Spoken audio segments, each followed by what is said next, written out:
All right, hi, I'm Carolyn. I'm one of the DigiSpace consultants here at UNE, and today I'm going to show you how to use Audacity, which is a software program that helps you record your podcasts. To preface, I'd like to apologize for any weird noises you hear. I'm recording this in the dorm. So let's get started. The first thing you're going to want to do is if you don't have Audacity on your computer, you're going to want to download it from the internet. You can Google Audacity.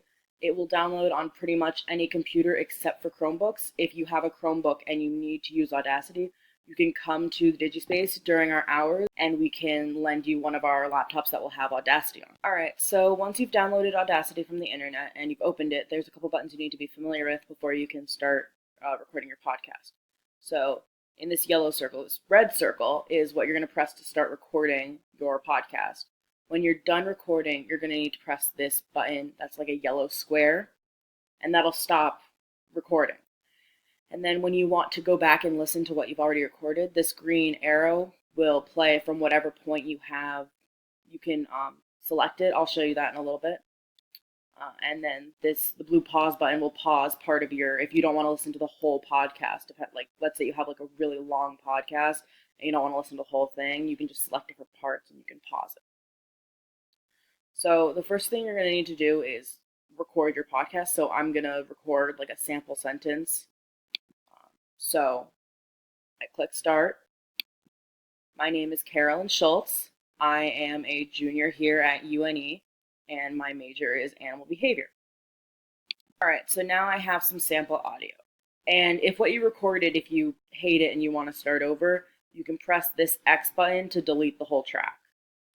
Some other important things are, now that you have some audio, you can use these buttons over here, and this one specifically, if you move the arrow towards the minus sign, it makes the track sound softer or it makes it sound louder.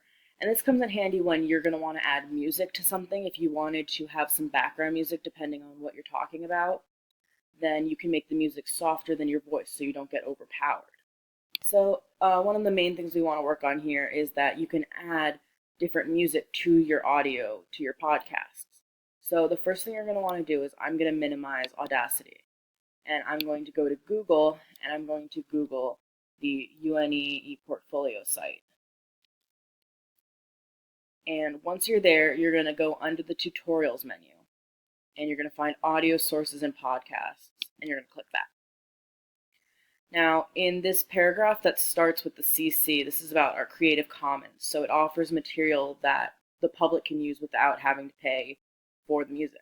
So this free music archive right here is what you're going to want to click, and it's going to take you to another website. And sorry, the internet's kind of bad, but bear with me.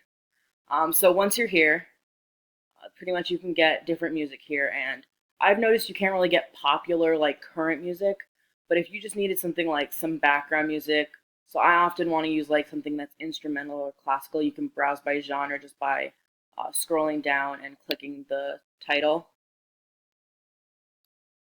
And so once you've gotten to the actual page, and again I apologize for how slow the internet is, once you've gotten to the instrumental area or whatever you picked, you can sample some music. So if I play this, if I want to hear what this sounds like, I just click play.